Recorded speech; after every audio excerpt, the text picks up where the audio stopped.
from Visualmodo WordPress themes, and in today's video you're gonna learn a simple yet very effective way to save processes on your Windows computer and to make it faster, okay? There is a couple of things that you can do in order to optimize your computer, and I'm gonna share all of these tips with you into this video series.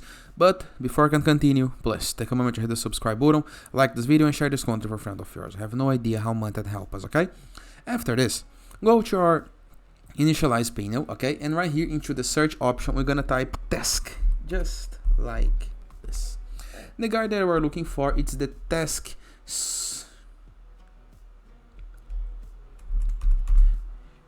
scheduler, okay? Click on it.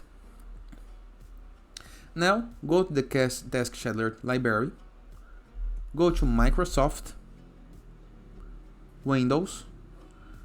A couple of things gonna open. Just scroll down just a little bit and go to diagnosis, okay? Just one right here, and we're gonna be able to see 3 or 2 tasks right here. That is the recommendations, and according to your computer settings it may change.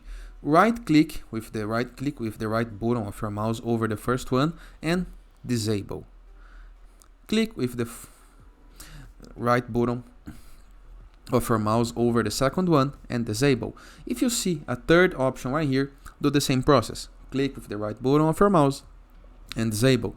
This simple thing gonna save you a lot of processes, because these 2 tasks right here send to Microsoft a couple of files, a couple of options, a couple of usage statistics of your computer, and it sends to Microsoft directly. It comes enabled by default because Microsoft wants your data, but you can disable this, save processes, and keep you more private as well. Simple, easy, and very, very effective, okay?